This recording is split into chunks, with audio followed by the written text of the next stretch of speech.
Magandang hapon mga bata! Magandang hapon po! Bago ang lahat, magpakilala muna ako mga bata. Ako nga pala si RJ Aral. Pwede niyo ako tawagin RJ D. Aral. Naiintindihan ba mga bata? Opo!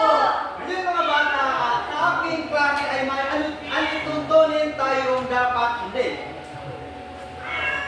Una, Makinig ng mabuti! pangalawa, Taas ng kamay kung gustong sumagot! Makilahok sa pangkatang gawain! ngayon, bakit kailangan nating sundin ang lahat ng mga alituntunin ito mga bata?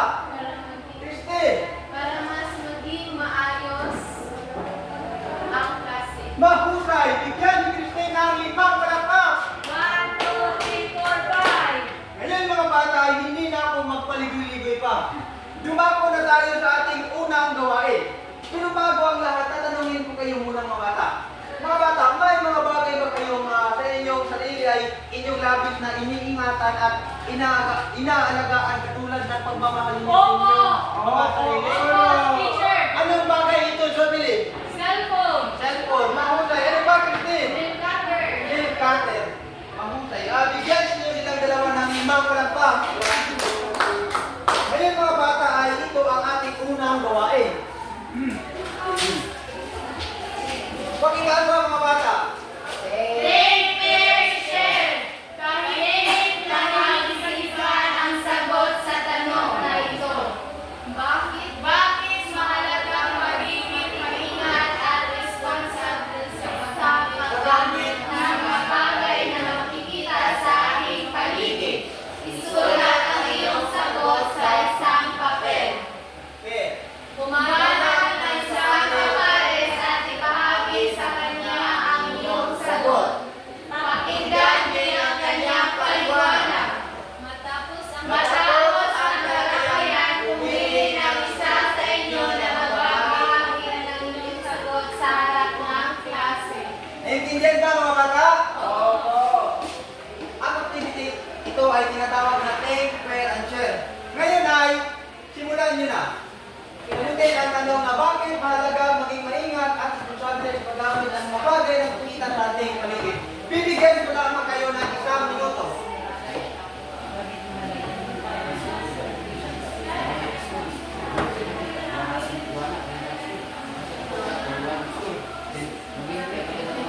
Pagkatapos ng mga bata ay umanap kayo ng inyong kapares at pipili lamang ako ng 3 kapares na magpresenta dito sa harap.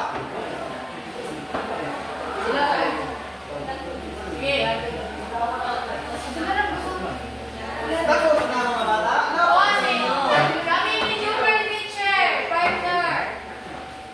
Okay. Ngayon ay matapos ang talakayan, pumili sa inyo ng isa na magbahagi ng inyong sagot sa harap. Teacher, Jupiter Oxy. Doon na. Sino ang inyong kapares? Juna, si Juna. Jorna. Okay, yun na. Punta ka dito sa harap. Sino ang inyong kapares? Juna.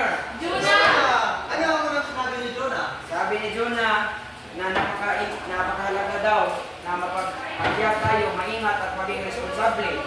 Sabi ko naman, tama yan Jonah, sapagkat ang pagiging hindi responsable sa lahat ng bagay na ating gagawin ay maaari itong makasakit sa atin, hindi lang sa atin, pati na sa ibang tao at maging sa mga gamit meron tayo.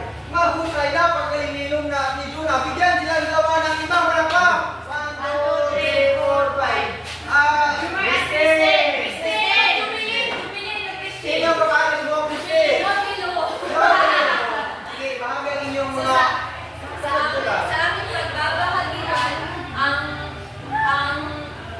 bakit mahalagang maingat at responsable sa paggamit ng mga bagay upang maiwasan natin ang aksidente o iba pang mga pangyayari. So halimbawa na lamang sa amin na pag-isipan, cellphone. So kung hindi tayo maging responsable at maging mas maingat, maaaring makaapekto ito sa ating kalusugan at higit na rin sa ating pag-aaral. Maaaring kung makadistract.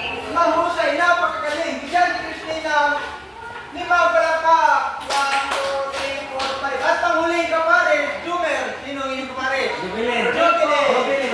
Sino ang Jubilin? Jumer.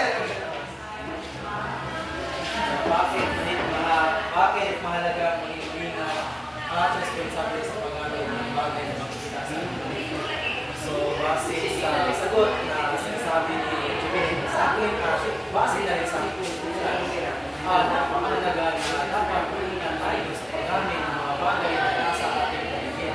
Dahil kung hindi tayo maingat ito, ay hindi lang ito makakapagbigay sa atin ng masamang epekto, kundi na rin pati na rin sa ating pagkaligtas sa mga tao na nakapaligid sa atin. Mahusay! Bigyan rin ng malakpak si Joel!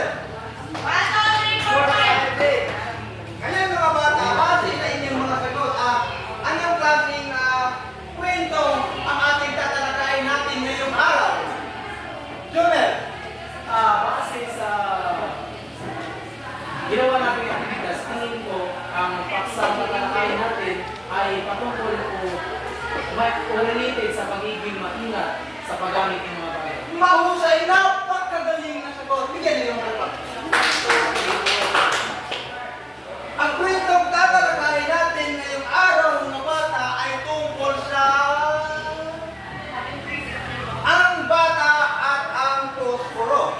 Ito ay sulat ni R.J.D. Aran.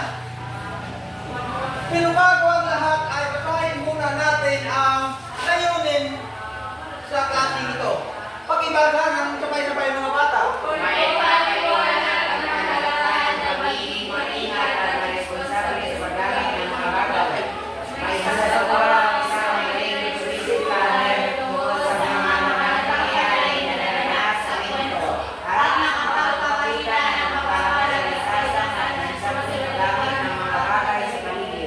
Mahusay, napakagaling. Ngayon ay tatalakayin na natin ang kwentong tungkol sa ang bata at ang posporo. Isang araw, may isang batang lalaki na nagtatagpo ng isang posporo. Ano ang natagpuan ng isang batang lalaki ng bata? Isang posporo.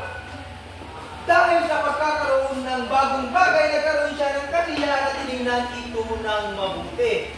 Ngayon mga bata, kung kayo ang bata na nakatagpo ng isang bagay, ano ang iyong mararamdaman? Maging masaya, napakahusay.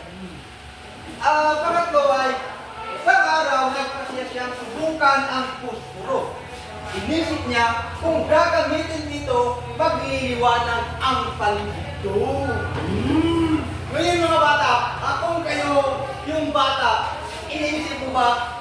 May isip niyo rin ba ang iniisip niya? Okay. Ngayon ay nagsindihan niya ang posporo, tumiklat ito ng mabilis at nagbigay ng liwanag.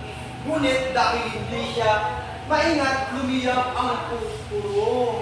Ano kaya ang susunod na mangyari mga bata? Nasusunog ang posporo. Ang posporo na ubos. Okay. Ngayon ay hanggang sa naubos lahat at hindi na niya maggamit pa. Isip niya na sana ay naghintay siya at mas binangit ito ng tama. Yung mga bata, ano ang natutunan niyo sa kwento? Gapon. Natutunan ko sa dito ay dapat tayo maging maingat sa mga bagay na nandito sa atin. Sapagkat hindi lang ito ngayon, hindi lang sa ganitong oras sa atin ito magagamit. At maaari dito magamit natin sa dating na Napakahusay. Ngayon mga bata, para mas lalo niyong maintindihan ang kwento ay magsasagawa tayo ng isang storyboard. Pakibasa mga bata. Iguhin ninyo ang mahalagang pangyayari na naganap sa kwento at kaya ng may ikaliwanag.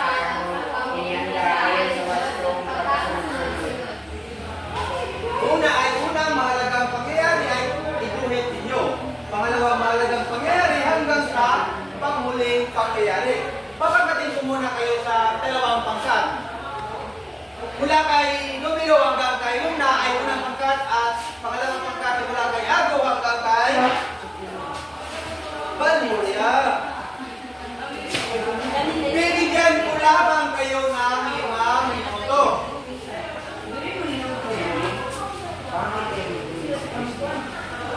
Bigal na.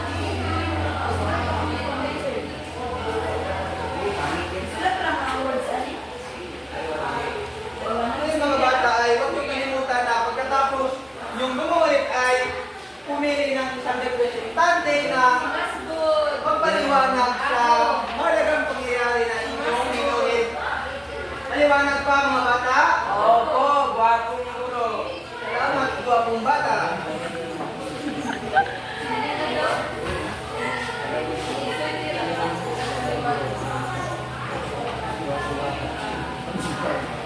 Tapos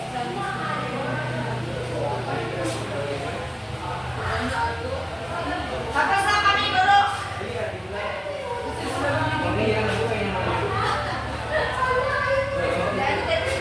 Pagkatapos ay isipin mo. Pasapot yung guro. Napakaduro ko ng kagrupo namin dito. Pinayos sila. Pinupulayan sila habang nagduduwi.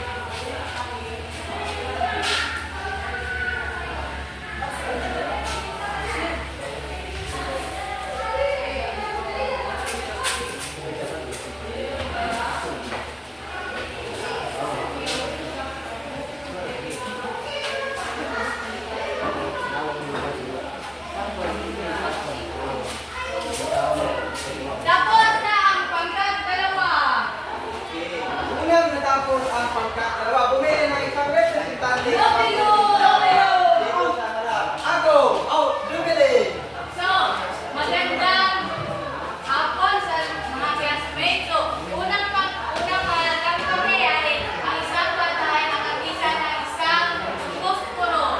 Sa pangalawang mahalagang pangyayari, gidagdutan niya ang posporo, isa pa posporo. Sa pangatlong mahalagang pangyayari ay lumiyab ang isang posporo at sa pang-apat na pangyayari ito ay sunod-lahat. Naubos lahat. Sa panglimang mahalagang pangyayari ay nalungkot ang bata dahil naubos ang posporo at sa pang-anim na mahalagang pangyayari naisip niya na ginagamit, sana hindi niya ginagamit ang lahat para meron kang ulit. Bigyan ang pangalawang pangkat ng 10 palakpak! Ano, 5, 6, 7, 8, 9, 10. Dito naman tayo na unang pangkat din ang inyong Nobilo! Nobilo! Sa unang mahalagang pangyayari, sa una ang bata ay nakakita ng isang posporo. Sa pangalawa naman ay pagkakita niya ng isang posporo ay naging masaya siya. Sa pangatlo naman ay sinilihan niya ang isang posporo. At sa pang-apat naman ay nagliyab ang lahat ng posporo. Sa panglima, nalungkot siya dahil naubos ang kanyang posporo. Sa pang-anim naman ay nalungkot siya dahil wala na siyang posporo. Mahusay, bigyan si Nobilo ng 5 palakpak. Ngayon mga bata ay para lalo niyong maintindihan ang kwento ay may ipapakita ako sa inyo isang maikling pelikula o isang maikling kwento na rin. Handa na ba kayo mga bata? Oo! Isang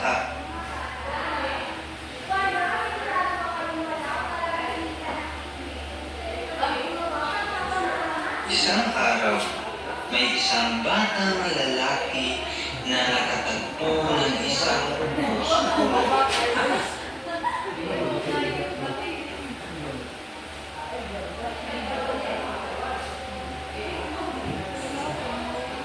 Dahil sa pagkakaroon ng bagong bagay, nagkaroon siya ng kasiyahan at tinignan ito ng mabuti.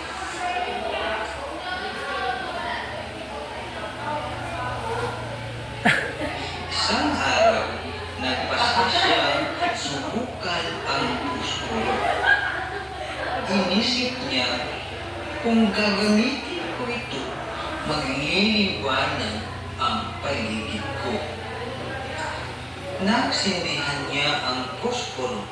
Sumiklab ito ng mabilis at nagbigay ng liwanag.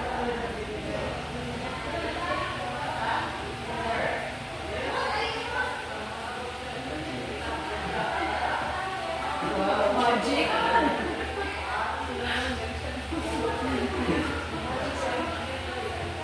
At dahil hindi siya maingat, lumiyab ang posporo. Hanggang sa naubos lahat at hindi na niya magamit pa.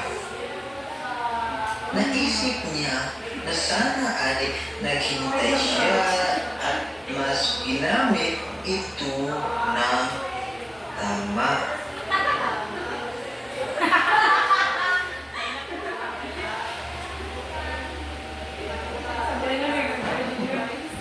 At doon lamang nagtatapos ang kwento.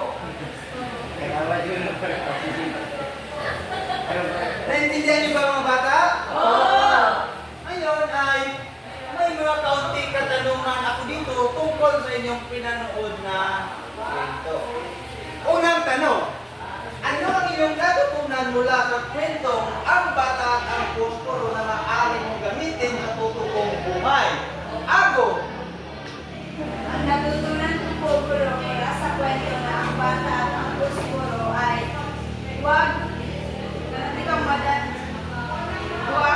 huwag mo galawin kung hindi mo alam kung para saan yun.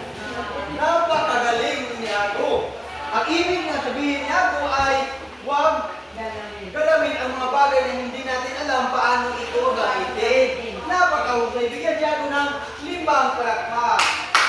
Pangalawang tanong, bakit mahalagang maingat at responsable sa paggamit ng posporo at iba pang bagay sa paligid? Jobilly. Mahalagang na maging maingat at responsable sa mga gamit teacher para hindi magsisi sa huli.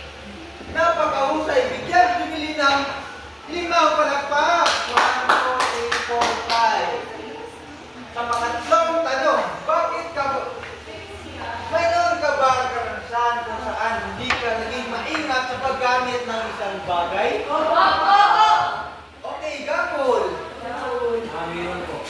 At ang karanasan nito ay yung hindi po maingat na paggamit ng aking tira.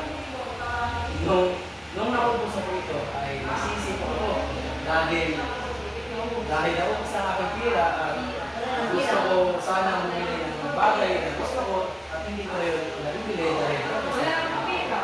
Napakahusay. Bigyan si Jumer ng 5 palakpak. Napakalungkot ng mga pangyayari sa buhay ni Jumer, no? Para siyang bata na may posporo. Pero ang posporo ay ang pera. Ang bata ay si Jumer. Napakagaling na posporo.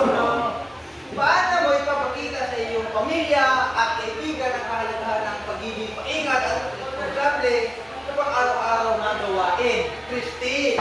Unang-una po ay kailangan po ito makita mismo sa iyong sarili na dapat maging malingat ka sa paggamit at iyong sarili should be the role model to other people. Napakahusay ni Christy. Bigyan ka ng 5 palakpak. Oo. May iiyakin si Yuna. Ano yun Yuna? Ano teacher? Natutunan ko teacher, bilang isang bata, wala pa tayong alam, wala pa tayong liwang sa mundo. Kung makakita tayo ng bagay na hindi pa natin subukan kung ano ang kapasidad nito, mas mainam na ibigay natin ito sa mas mataas na edad sa atin. Nang sa ganun, ay matuturuan nila tayo sa paggamit ito sa tamang gawa. Napakahusay ni Luna. Bigyan din ni Luna ng 5 palakpak. 1, 2, 3, 4, 5. Yun mga bata ay ang kwento ay tungkol sa kung paano tayo dapat maging responsable at maingat sa mga bagay na nakikita sa ating paligid. Maliwanag ba mga bata? Oo! Ngayon mga bata, kapag huling ating gawain, ito ay tinatawag na mag-ibasa mga bata? Persuasive Planner. Manghihikayat kayo sa pamamagitan ng magaling pamamatwiran at pagbibigan ng mga patunay tungkol sa kung bakit mahalaga maging responsible sa kanilang bagay at responsibility. Kaya mga bata, ibibigyan ko lamang kayo ng 5 minuto. Sa magkaparehong pangkat at kanina. Saan ang unang pangkat? Teacher! Pangalawang pangkat. Dito sa una ay bakit mahalaga ang ating paligid, bigyan ng paliwanag at patunayan. Naintindihan ba mga bata?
Ang pera. Ang relasyon.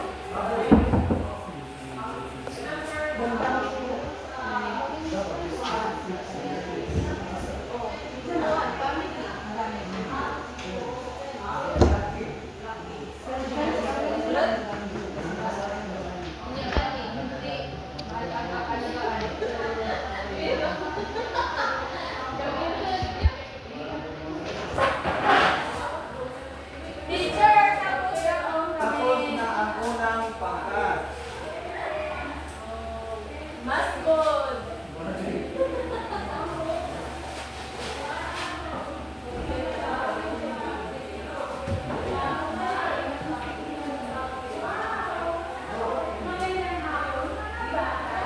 Magandang araw.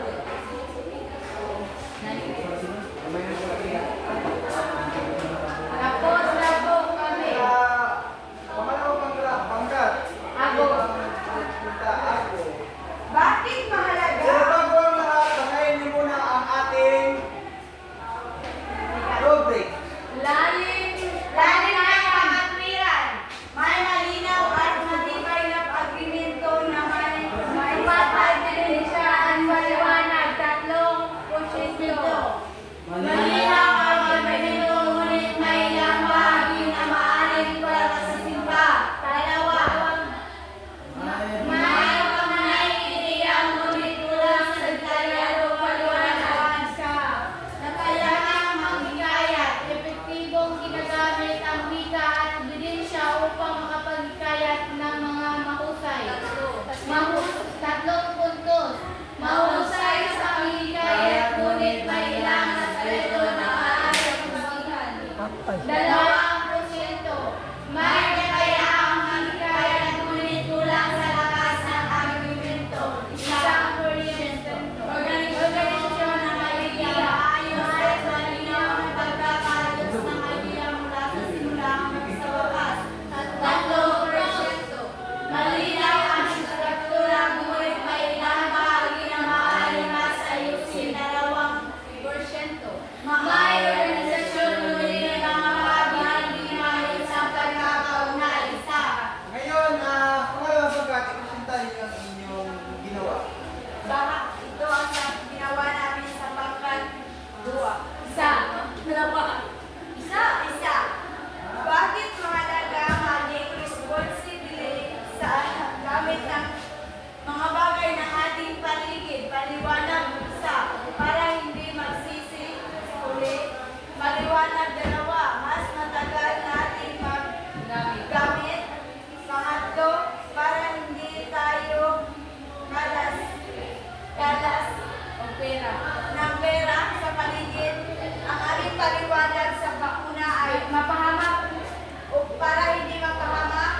Pangalawa, aalagaan. Pangatlo, para hindi magsakit ang ating damdamin. Dito naman sa unang pangkat.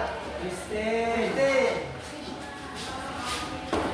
Ang tanong ay bakit mahalaga maging responsable sa paggamit ng mga bagay sa ating paligid? So, paliwanag, upang maiwasan ang aksidente. So, kagaya ng iyong ikwento kanina, na dapat natin maging maingat para maiwasan natin ang mga aksidente na pwedeng maka-apekto sa lahat ng aspeto ng ating buhay. Then, ang patunay nito, dahil maaari itong magkaroon ng hindi magandang epekto. Paliwanag, hindi masayang at patunay ito ay paliwanag, matagal maubos. So, kagaya kanina, matagal maubos. So, kailangan natin maging responsable. Halimbawa na lamang sa pera. Kasi kung meron tayong gustong bilhin, ay hindi tayo nakakabili. So, dapat maging responsable tayo sa lahat ng bagay. Dapat ka ulit. Bigyan ang pangalawang pangkat. Unang pangkat ng 5 palakpak. Ngayon, sa unang pangkat, lalim ng pangangatwiran. Tatlo. Kakayahang manghikayat. Tatlo. Organisasyon ng idea. Tatlo. Dahil napakagaling nyo, bibigyan ko kayo ng 1 point in total of 10 points. Dito naman sa unang pangkat, lalim ng pangapiran, 3, napakahusay. Kaya mga ikayat, napakahusay pa rin. Organisasyon ng idea, napakahusay. So, bigyan ko din kayo ng isang punto. So, ang bawat pangkat ay mayroong 10 punto. At doon lamang po